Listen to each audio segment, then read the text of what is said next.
Live from downtown Detroit, Local 4 News at 6 starts now. A call for action from several Detroit community groups after a tragedy outside a liquor store.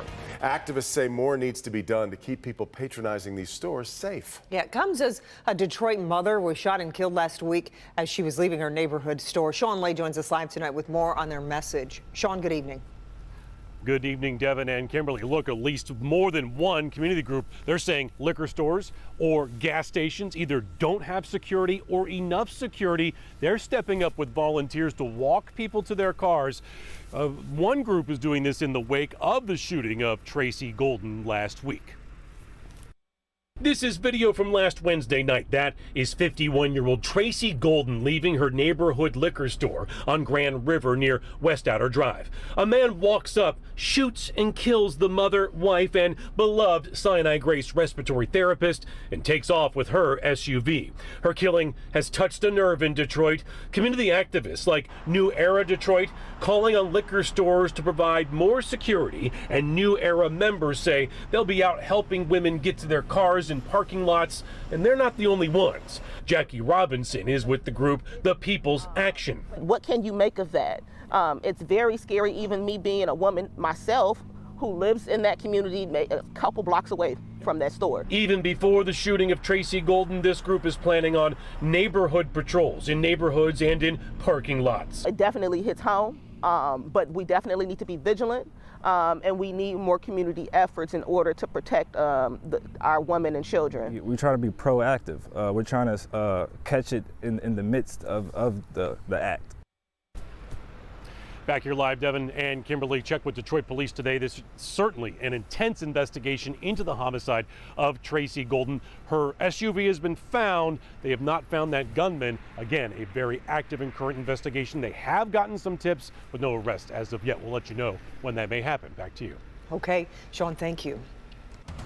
And we continue to follow breaking news from Detroit's east side. That's where two people have been shot. We know one person has died in the shooting on Bewick near Charlevoix and St. Jean. We're told this was the result of some type of argument. Not much is known about the possible suspect, but we have learned the other victim suffered non-life-threatening injuries. A police chase turns into a shootout on Detroit's east side, and the intense moments were captured on camera.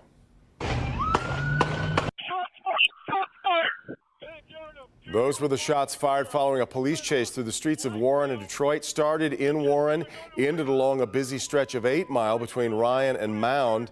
Warren police say they were in a vehicle pursuit of a man who eventually crashed, then got out and took off on foot. He fired shots at an officer who was chasing him. Then that turned into a shootout. That man tonight is in custody. Two people in custody tonight after shots were fired at an undercover Dearborn police officer. Happened this morning as the officer worked undercover doing surveillance on a stolen car in Detroit. Police say the officer was working an investigation when a man fired a rifle into his car on Martin Luther King Jr. near I-96. A bullet grazed his jacket and another hit the hood of his car. The officer is okay.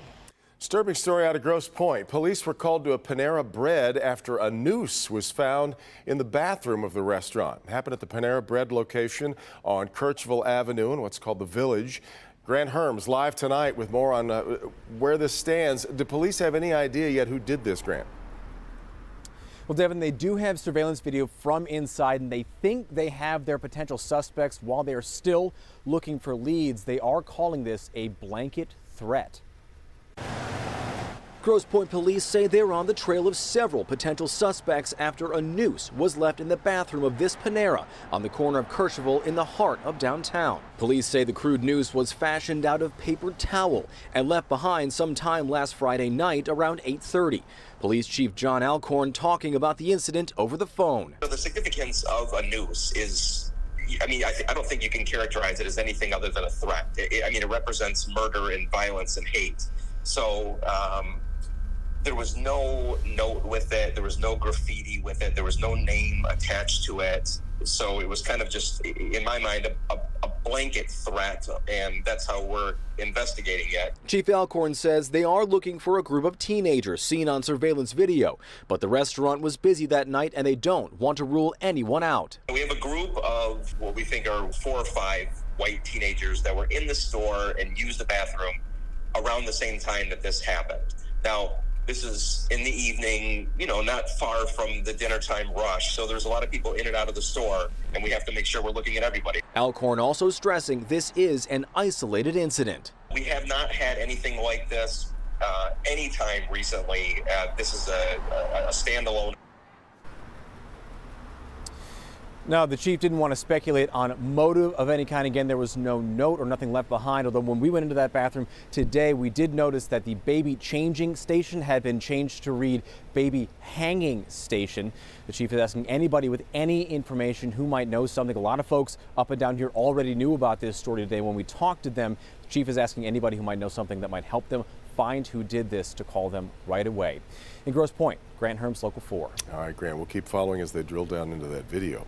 Now, tonight, Help Me Hank tracking big new sales, a recall alert, also helping you get off on the right financial foot in the new year. Our consumer investigator, Hank Winchester, live. Hank, these sales are underway right now in several stores. Yeah, in fact, we're talking about stores like Lowe's here behind me, Macy's, many other stores, deals online. But before you start spending your money, you may want to start thinking about your budget. Take a look. The new year may mean it's time for a new budget. Financial experts suggest setting monthly goals, keeping track of every single expense. Work on creating or growing your emergency fund. Many experts believe you should have 6 months of your salary saved. And if you charge it, make sure you pay it off at the end of the month. Big New Year's sales are rolling out right now. Stores including Macy's, Lowe's, and online retailer Amazon slashing prices. Many seasonal items now 75% off. You can expect more sales as we approach the President's Day weekend. A recall alert you need to know about: Surf 9 body glove paddle boards being recalled. The concern, possible drowning hazard as the boards could separate and deflate. 22,000 of these items were sold online and at recreational retailers across the country. And I have all the latest recall information for you on the Help Me Hank page at clickondetroit.com. We're live here tonight in Southfield. Hank Winchester, back to you. Hey, Hank, we appreciate it. Time now for a check of the weather, and things are calm right now, but rain is slowly moving into Metro Detroit here. Rain part of the story, given telling you where the temperatures are right now. Forewarned meteorologist Kim Adams with a look at what we've got coming. Kim. Well, the bright spot is that we'll have temperatures in the upper 50s tomorrow rather than below freezing, because if this was a snow event, it would be pretty significant, as we expect as much as an inch of rain in some spots. 43 at City Airport, 40 in Pontiac, 39 in Mount Clemens, 43 at Metro. Tomorrow, it's really the timing of the rain that's going to be the problem, because it comes right during the heat of the morning rush hour, during the height of the morning rush hour.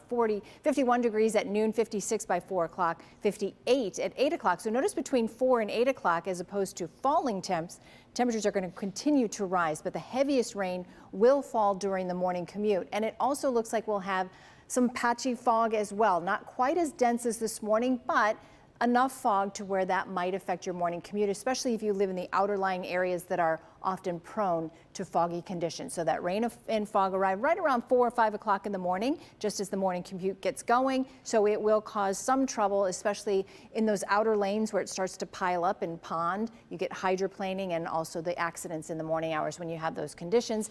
And then by the end of the week, we're talking highs back closer to normal. In fact, take a look at the temperature trend. We're up to 58 tomorrow, 50 Wednesday, but then we come right back down again to the 30s, still technically above our average high, which is only 33 degrees. Now that we do have that rain coming in, the best way to keep track of it right in the palm of your hand is to download the free Forewarn weather app. You type in your city and you'll get all the latest information, including real-time radar, again, right in the palm of your hand. Just go to your favorite app store and type in WDIV.